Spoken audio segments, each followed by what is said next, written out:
Eu saúdo a todos com a graça e a paz do Senhor Jesus. Sejam todos bem-vindos a mais essa transmissão online. E eu já sinto a necessidade de iniciarmos orando ao nosso Deus, para que Ele abençoe não apenas a minha vida, mas a de cada um daqueles que estão nos acompanhando nesse momento. Então, onde quer que você esteja, oremos nesse momento. Querido Deus e amado Pai, graças eu te dou, Senhor, por todas as coisas, e também, Senhor, pela tua misericórdia demonstrada em nossas vidas, através, Senhor, da tua palavra, que agora vai ser ministrada aos nossos corações. Nós cremos que é o amor do Senhor, é a misericórdia do Senhor na vida de cada um de nós. Então, abençoa a minha vida agora, que eu seja um canal através do qual o Senhor fale, mas também, Senhor, abençoe de uma forma especial a vida de cada um que está nesse momento acompanhando essa transmissão. Que também sinta o teu Espírito Santo falar em seu interior. É no nome de Jesus Cristo que eu oro e agradeço. Amém e amém. Glória a Deus. Mais uma vez estamos aqui, né? Não é, como eu disse, não é o ideal. Nós gostamos de estar juntos, nós gostamos de ter comunhão, de congregar. Mas, como eu disse também, é uma ferramenta que Deus tem nos dado e essa ferramenta que nós vamos usar. Aos domingos nós estamos estudando sobre os 10 mandamentos. Hoje nós vamos meditar no 7º e no 8º. E eu vou logo dizendo que esse mandamento, a impressão que se tem é que ele diz respeito apenas aos casados. Eu mesmo pensava assim, mas hoje eu entendo que ele é um mandamento que fala tanto aos casados como aos solteiros. Para isso eu peço que você abra a palavra de Deus no livro de Deuteronômio, capítulo 5, versículo 18. Trouxe aqui algumas folhas, né, para ajudar você que quer fazer as suas anotações. Deuteronômio, capítulo 5, verso de número 18, que diz assim: não adulterarás. Não adulterarás. Então, o assunto desse mandamento é claramente o adultério, ou, para ser mais claro, a proibição do adultério, a proibição da traição. E esse adultério ele precisa ser evitado em nossas vidas em 2 níveis diferentes. É sobre esses 2 níveis que eu irei falar hoje, no nível externo e no nível interno. No nível externo e no nível interno. Começando pelo primeiro nível, que é o adultério carnal ou externo. É o adultério literal, é o adultério físico, é aquele que você pratica com o seu corpo. E é o que é proibido aqui em Deuteronômio capítulo 5, verso 18. Não adulterarás. E como eu disse, a impressão que muitos têm é que esse mandamento proíbe o adultério somente aos casados. Ele se aplica somente aos casados. Como eu disse, eu mesmo pensava assim na minha época de solteiro. Eu achava que eu só precisaria me preocupar com adultério quando eu tivesse uma mulher. Quando eu fosse casado com a minha esposa. Então eu precisaria me preocupar com esse mandamento, ele não diria nada para mim na minha época de solteiro. Mas esse é um pensamento errado. E a razão para isso é que o 7º mandamento, ele proíbe o adultério carnal, é o primeiro que nós estamos estudando. Ele proíbe o adultério carnal não apenas de uma, mas de 2 maneiras diferentes. O que esse 7º mandamento está proibindo de fato? Primeiro, ele proíbe que eu traia, esse mandamento proíbe que você traia o teu cônjuge. Traia aquela pessoa com quem você é casado. Isso é óbvio que Deus não quer isso. Mas existe outra coisa que Deus também não quer aqui. Deus aqui também proíbe que você se envolva com o cônjuge dos outros. Deus não quer que você traia o teu cônjuge, mas Deus também não quer que você se envolva com o cônjuge dos outros. E a diferença aqui é perceptível. Deus não quer que você traia a pessoa com quem você é casado. Isso vale para você que já é casado. Mas Deus também não quer que você se envolva com pessoas que são casadas. São duas maneiras diferentes de quebrar o 7º mandamento. É quando você é infiel à pessoa com quem você é casado, mas também quando você colabora para a infidelidade de alguém que já é casado, seja você já casado ou não. Isso é uma prática que Deus, Ele condena em muitas partes das Escrituras. Por exemplo, vamos ver aqui algumas referências nas quais Deus condena isso. Gênesis capítulo 20, verso 13. Gênesis 20 e 13.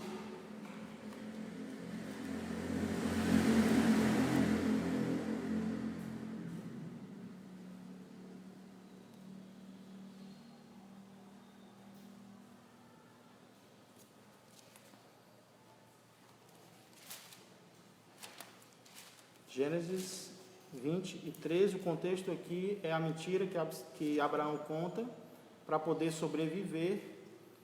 E ele tem uma irmã, meia-irmã, chamada Sara, e Sara é muito bonita. E Abraão teme que no local para onde ele vai, Sara será cobiçada. E ao saberem que ele é esposo de Sara, irão matá-lo para ficar com ela. O que ele combina com Sara? Sara, vamos dizer que eu sou teu irmão. E ao dizer que ele é irmão de Sara, o que acontece? O líder daquele lugar, Abimeleque, ele toma Sara para si. E antes mesmo de ter algo com ela, Abimeleque tem um sonho.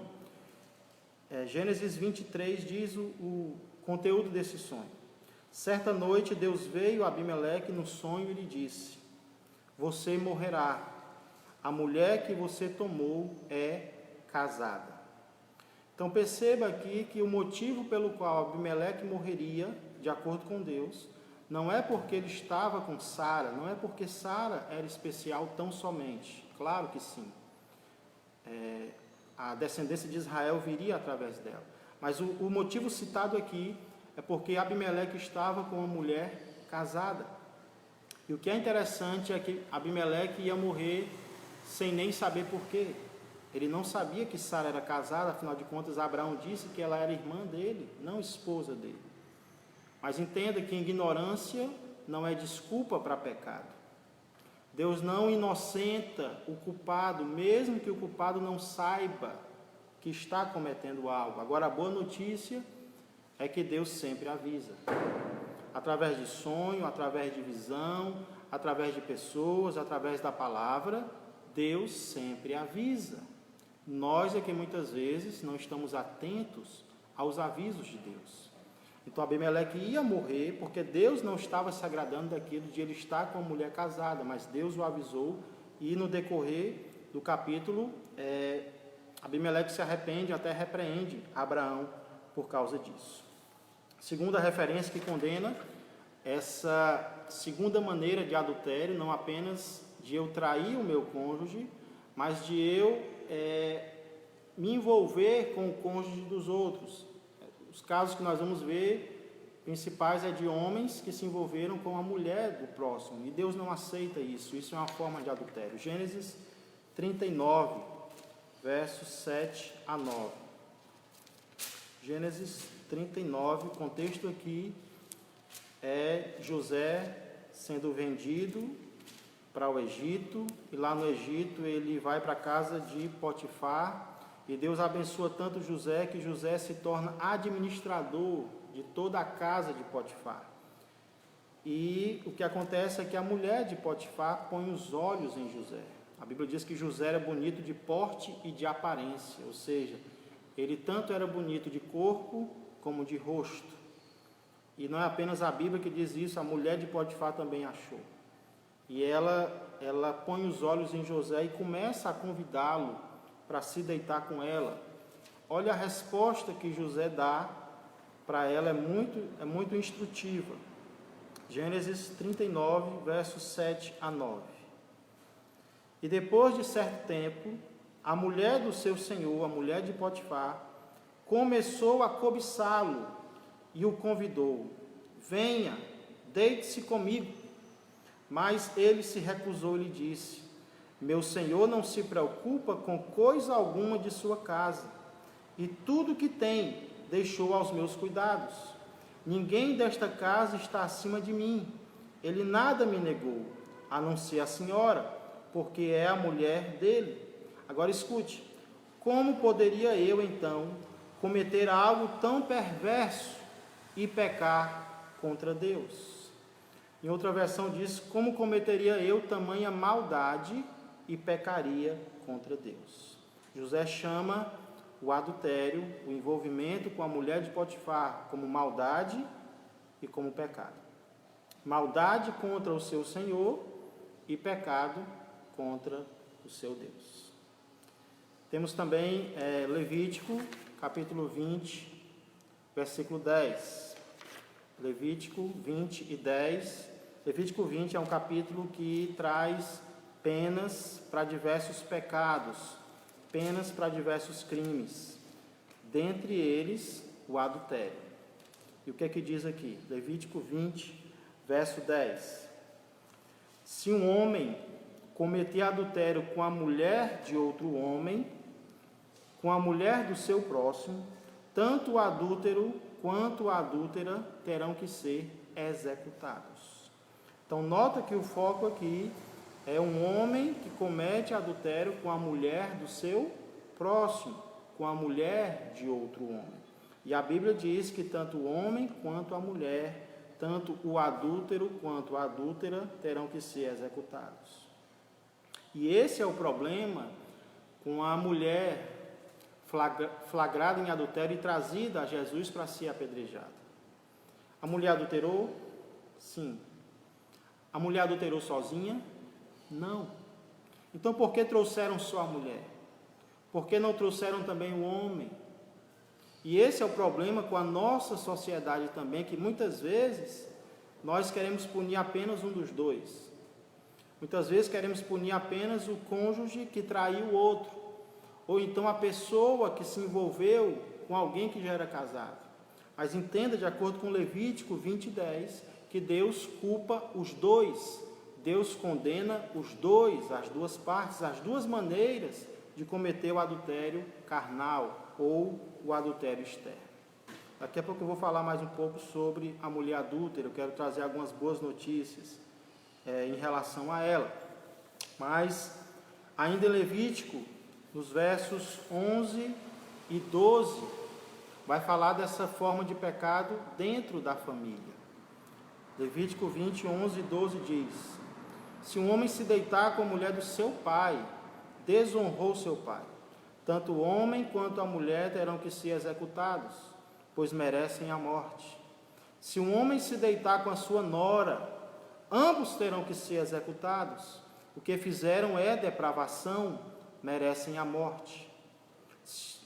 3 vai falar de homossexualismo, não é o nosso foco hoje. Então, nos versos 11 e 12, nós vemos isso acontecer dentro da própria família.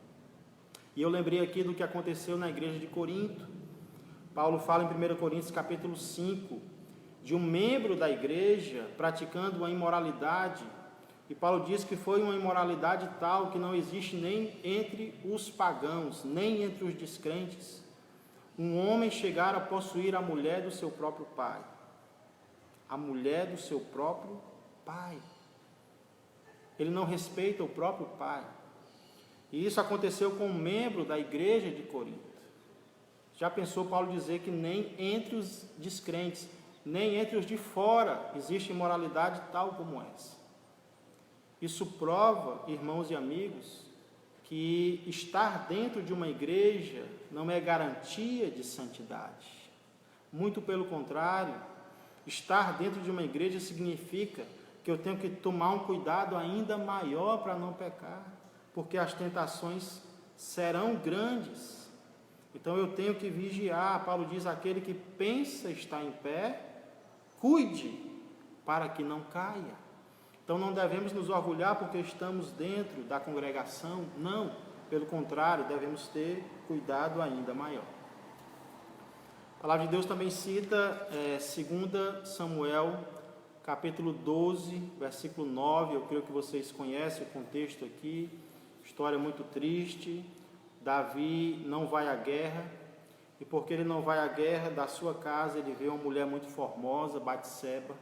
Só que essa mulher é casada, e mesmo sendo casada, Davi a toma, Davi a possui, Davi tem um relacionamento com ela. E desse relacionamento surge uma gravidez, e as coisas vão piorando. Davi decide então matar Urias, o marido de Batseba, e ficar com ela. E pensa que fica tudo bem, que as pessoas esquecem, que ninguém percebe, mas o final do capítulo 11 diz que o que Davi fez foi mal perante os olhos do Senhor.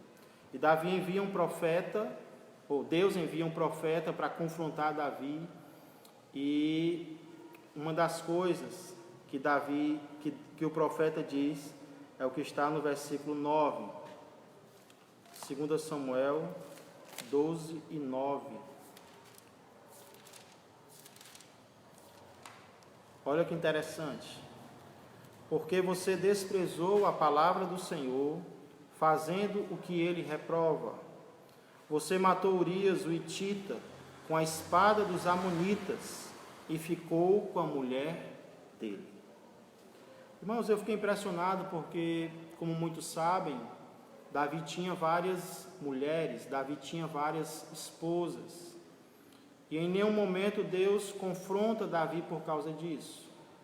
Então daqui eu tiro uma lição muito importante, que valia para o Antigo Testamento. Deus até tolerou a poligamia de Davi, ou seja, o fato de ele ter várias mulheres. Deus tolerou isso no passado em relação a muitos homens, homens de Deus inclusive, que tinham várias mulheres e davam conta de todas elas, cuidavam de todas elas. Mas Deus não tolerou o adultério de Davi, o fato de ele se envolver com a mulher que já pertencia a outra pessoa.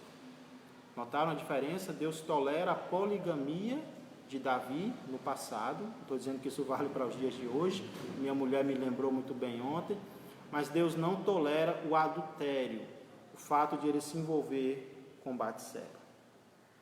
Indo adiante, nós temos também as palavras de Jó, no capítulo 31, versos 9 a 12.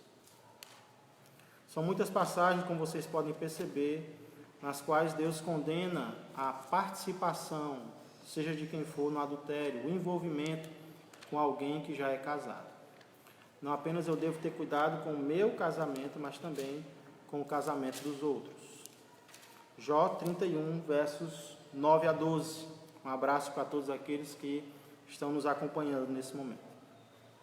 Se o meu coração foi seduzido por mulher, lembra que no corpo do livro de Jó, os amigos, entre aspas, de Jó, o acusam de pecado, de ter pecado, por isso ele foi castigado. Jó, por outro lado, se defende, dizendo que não pecou. E uma das coisas que ele diz que não praticou foi o adultério, ele não se envolveu com a mulher do seu próximo. Jó 31, 9 a 12 diz assim: se o meu coração foi seduzido por mulher, ou se fiquei à espreita junto à porta do meu próximo, a mulher de quem? A mulher do seu próximo, que a minha esposa moa cereal de outro homem, e que outros durmam com ela, ou seja, que aconteça a mesma coisa comigo, pois fazê-lo seria vergonhoso, crime, merecedor de julgamento. Isso é um fogo que consome até a destruição, teria extirpado a minha colheita. Jó disse: se eu tiver feito isso, se eu tiver mexido com a mulher do meu próximo, que alguém faça a mesma coisa comigo, porque isso é crime, é um ato vergonhoso. É assim que Jó chama. Para concluir os nossos exemplos, eu queria que você abrisse lá em Provérbios, capítulo 2, versos 16 a 19. O livro de Provérbios, ele fala muito, ele descreve muito a mulher adúltera, a mulher que é casada e se envolve com outro homem. E ele descreve muito também o jovem, atenção jovens, que se envolvem com a mulher adúltera, e ele compara esse jovem a um cordeiro que vai para o matadouro. Depois eu queria que você lesse com cuidado, com calma, os capítulos 5 e 7 de Provérbios, que falam principalmente sobre isso, mas como o nosso tempo é curto, Provérbios 2, 16 a 19 resume muito bem o que a palavra de Deus diz sobre esse tipo de mulher e sobre o jovem ou quem quer que seja que se envolve com ela. Estou lendo na versão NVI, certo? Eu normalmente uso a versão revista e atualizada, mas a minha rasgou uma página, então eu estou lendo na NVI. Provérbios 2, 16 a 19 diz assim: ela, a sabedoria, também o livrará da mulher imoral, em algumas Bíblias, da mulher adúltera, da pervertida que seduz com suas palavras. Olha a arma que ela usa, as suas palavras.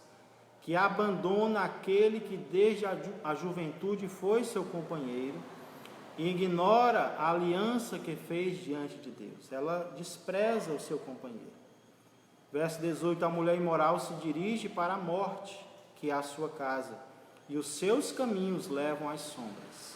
Os que a procuram, agora quem se envolve com ela, os que a procuram jamais voltarão, nem tornarão a encontrar as veredas da vida.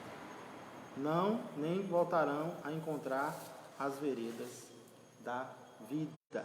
Nós vemos aqui então que Deus põe a culpa pelo adultério, não apenas em quem trai, mas também, talvez até, principalmente, daquele ou daquela que participa da traição.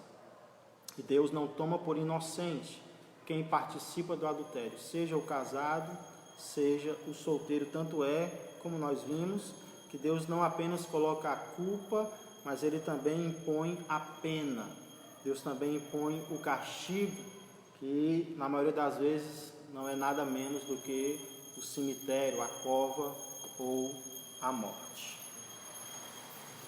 Pelo que nós vimos aqui então, irmãos, o sétimo mandamento é um mandamento que visa proteger o casamento. Visa proteger a instituição chamada matrimônio. Agora escute, é isso que eu estou frisando. O sétimo mandamento visa proteger o casamento, não apenas o meu, mas também o casamento dos outros. Então até aqui nós vimos o primeiro tipo de adultério, que é o adultério carnal, físico, ou podemos chamar também de externo. E pode ser que até aqui você diga: não, mas eu nunca cometi isso, eu não pretendo cometer, então eu cumpro esse mandamento. Calma, não existe apenas um nível de adultério. Esse é o primeiro. Existe o segundo, que é mais difícil ainda que o primeiro. Qual é o segundo, pastor? É o adultério mental ou interno. O adultério mental ou sentimental ou interno. A Bíblia fala sobre isso? Sim, nosso Senhor Jesus fala sobre isso, e para isso eu peço que você abra a Bíblia no Evangelho de Mateus. Vamos ler os versos 27 a 30. Mateus 5, versos 27 a 30.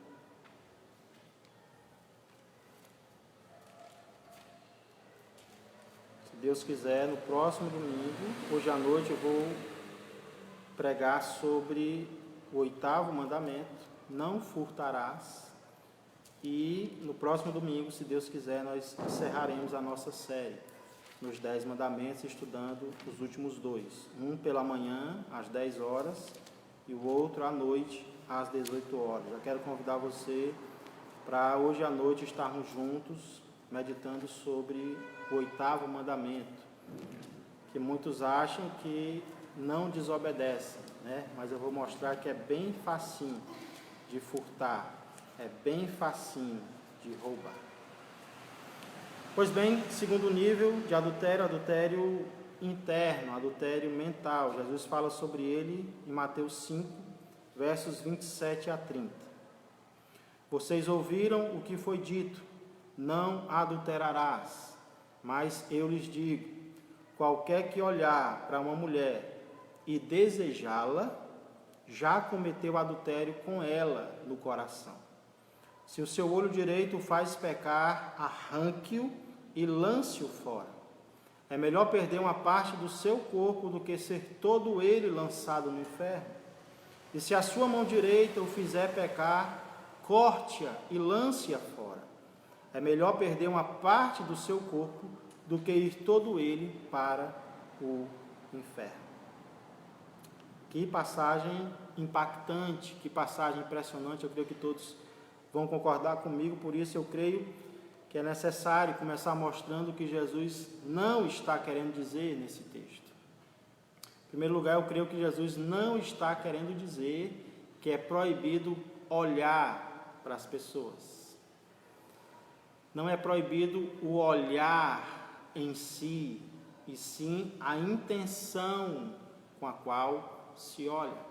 E aqui Jesus diz que aquele que olha para uma mulher com intenção impura, com desejo, a palavra grega aqui é epithumeo, que significa desejo carnal e forte, cobiça.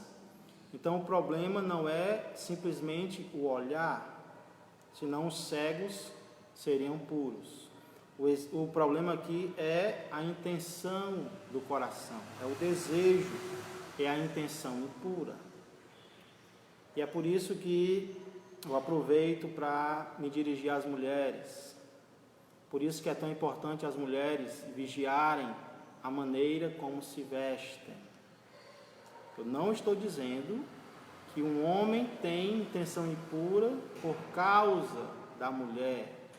Muitas vezes o homem olha para uma mulher bem vestida e mesmo assim ele tem desejo, mesmo assim ele tem intenção impura. Então não estou dizendo que a culpa é da mulher, não. Mas o que eu estou dizendo é que muitas vezes as mulheres se vestem assim, de forma a provocar, de forma intencional, de forma proposital. Eu digo isso porque eu já ouvi algumas mulheres que dizem que antes mesmo de saírem de casa, já sabem o que a roupa vai causar. E na verdade já saem com aquela roupa com o propósito de causar. Então, cuidado, mulheres.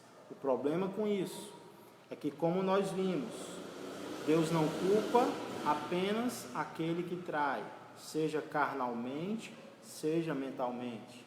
Deus culpa também aquele ou aquela que contribui intencionalmente para a traição.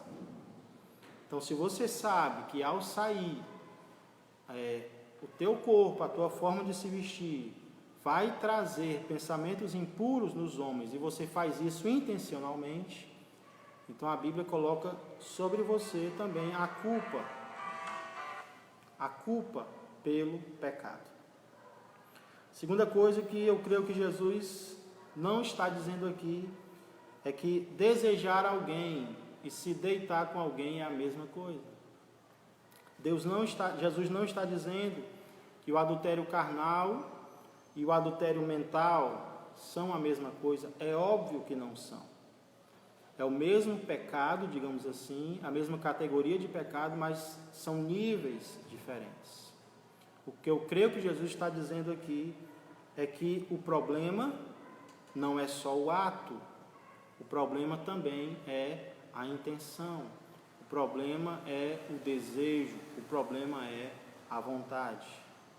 Isso serve, irmãos e amigos que me escutam, para confrontar o orgulho que muitas vezes existe dentro do nosso coração por causa de um ato pecaminoso que nós não praticamos.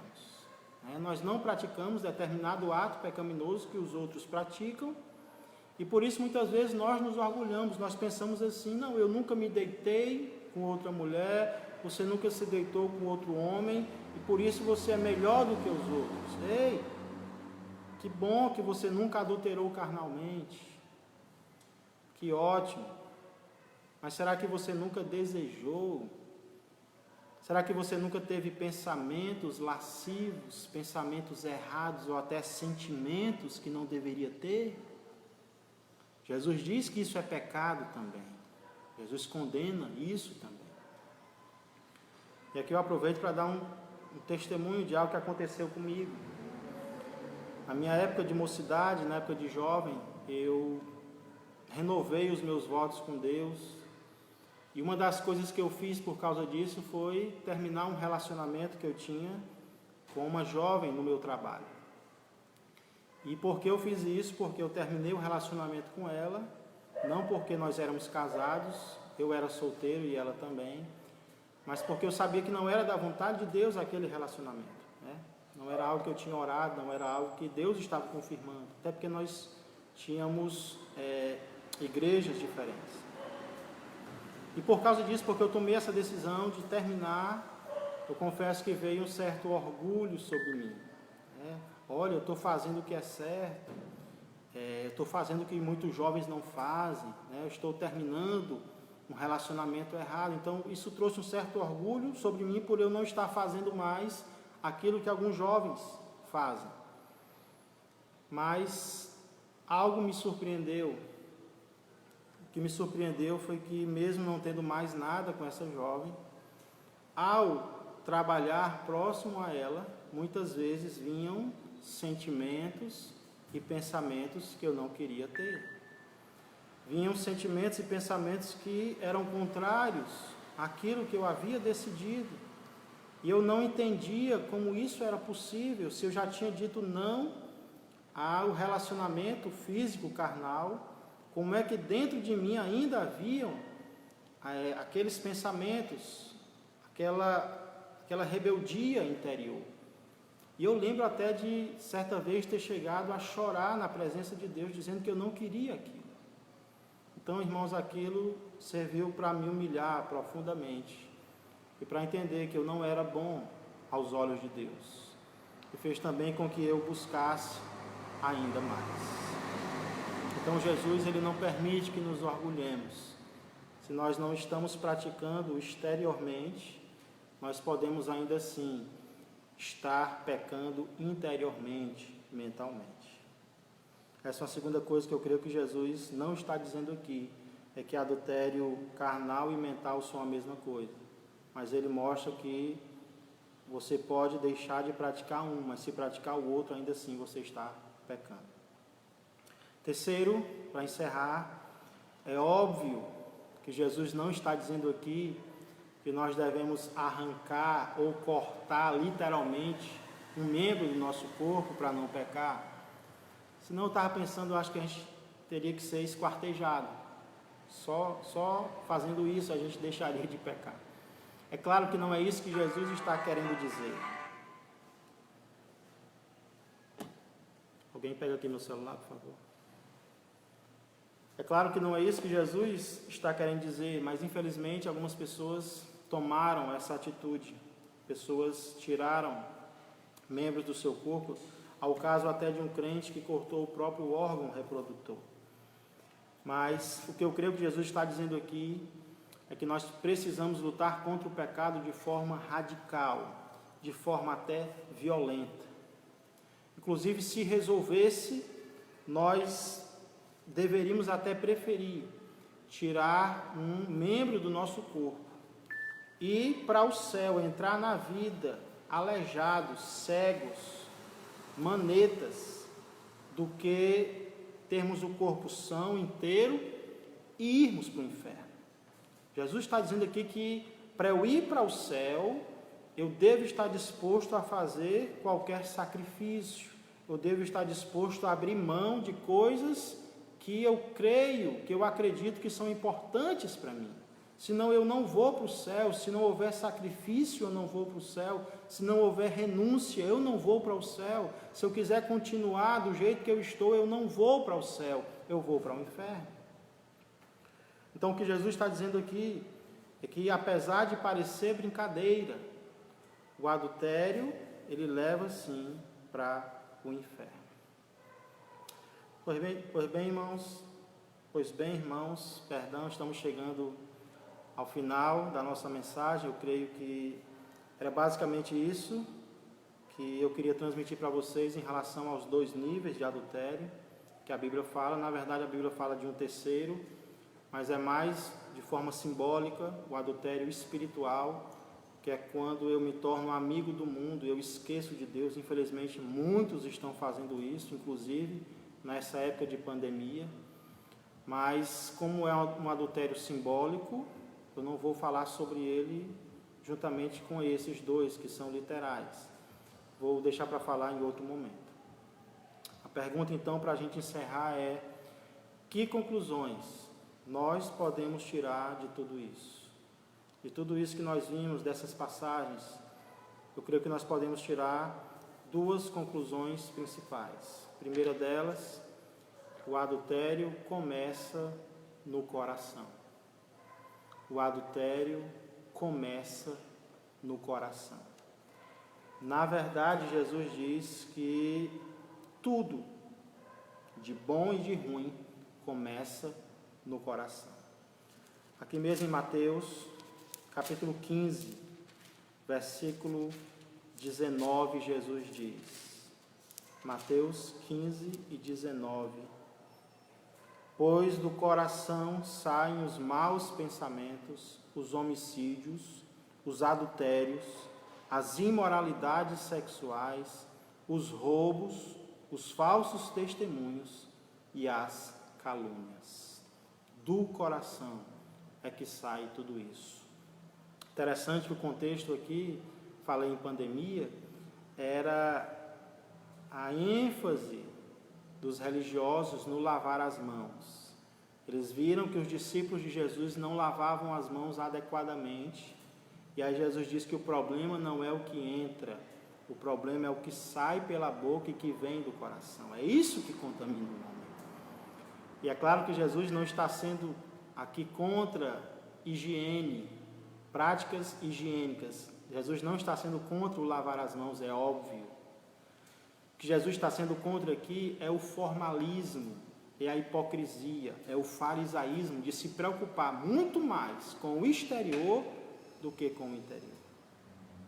E trazendo isso para os nossos dias, nós vemos que muitas igrejas, muitas religiões enfatizam demasiadamente o exterior e esquecem totalmente do interior, né?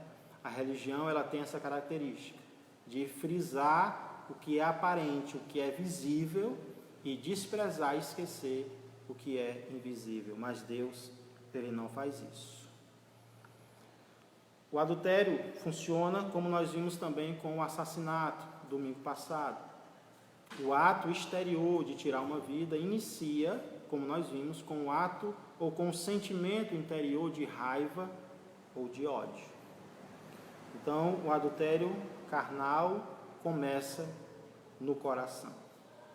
E é por isso, irmãos e amigos, que se nós quisermos evitar o adultério, a nossa primeira preocupação não deve ser o físico, o carnal, evitar o carnal, não.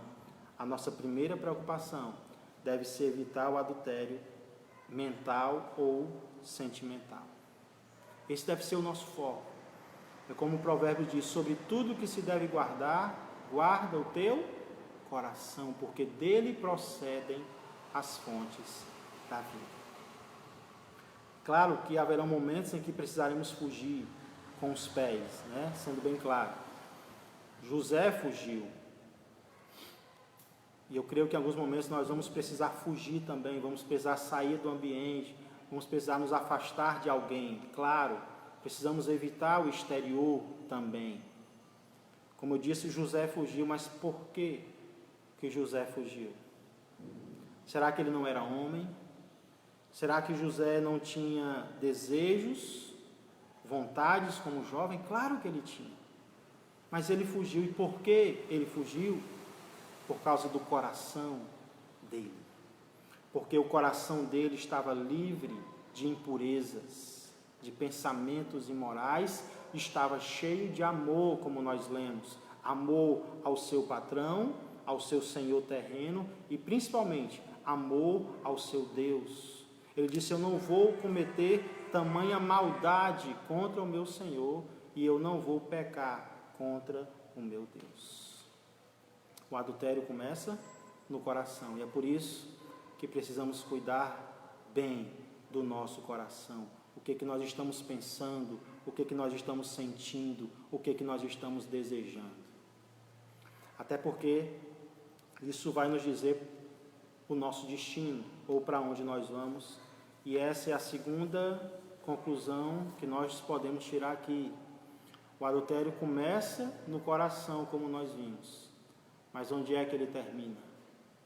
O adultério termina em condenação. O adultério termina em condenação. Será que existe um pecado mais incentivado pela nossa sociedade do que esse? Será que existe um pecado com o qual as pessoas brinquem mais, façam mais piadas do que a traição? Aqui no Ceará existe até um bairro que é conhecido como o bairro daqueles que foram traídos. Existem muitas piadas, muitas brincadeiras, como se o adultério fosse algo sem importância. Talvez para nós seja, mas para Deus não é. Para Deus não é. E a prova disso é tanto o Antigo como o Novo Testamento mostrarem que a punição do adultério é a morte, é a cova. A diferença do Antigo para o Novo Testamento só é a profundidade da cova. Porque no Antigo Testamento, o castigo do adultério é a cova de 7 palmos, é o cemitério, é a morte, como nós vimos, é o apedrejamento. De ambas as partes, de todos os envolvidos, o castigo era a morte. Mas no Novo Testamento, a cova é ainda mais profunda. Não é apenas a morte física, é a morte eterna. Separação eterna de Deus. Isso ficou muito claro em Mateus 5.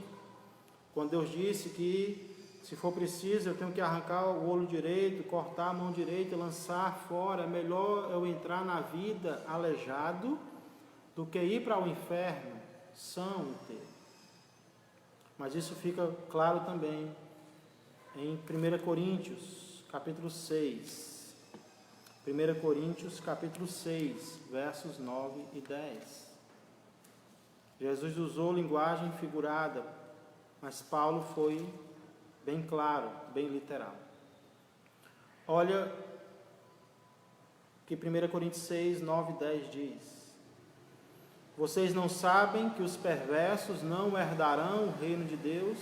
Não se deixem enganar, nem imorais, nem idólatras, nem adúlteros, nem homossexuais passivos ou ativos, nem ladrões, nem avarentos, nem alcoólatras, nem caluniadores, nem trapaceiros herdarão o reino de Deus.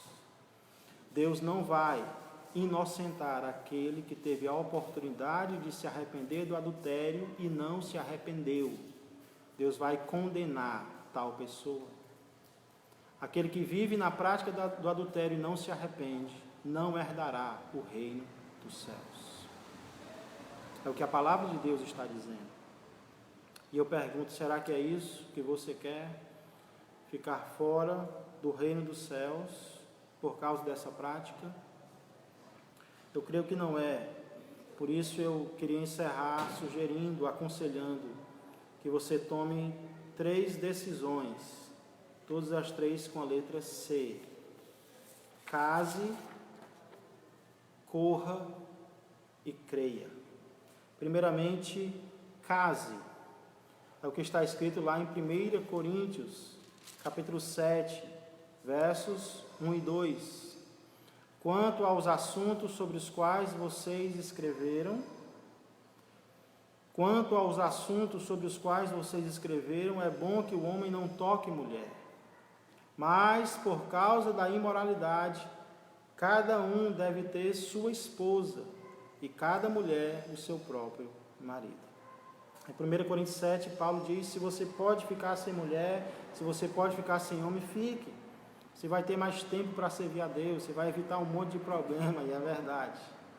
Mas ele também diz: se você não consegue, a imoralidade é tão grande ao nosso redor, que se você não tem esse dom de ficar solteiro, então case. E o que é interessante é que aquilo que não ficou tão claro no Antigo Testamento em relação ao desejo de Deus, fica claro aqui no Novo Testamento. Como eu disse, no Antigo, Deus tolerou a poligamia de alguns dos seus servos, mas qual era o ideal de Deus? O ideal de Deus era um homem para uma mulher. Ele diz: cada uma tenha o seu próprio marido e cada um tenha a sua própria mulher. Um para um. Então, eu não creio que o casamento ele vai nos impedir de ser tentados em todas as áreas sexuais, mas eu creio que ele vai ser o remédio para muitas delas. Então, case. E não case só no papel, case na prática. Tenha intimidade com o seu cônjuge. Segunda decisão que eu te incentivo a tomar é: corra. Corra.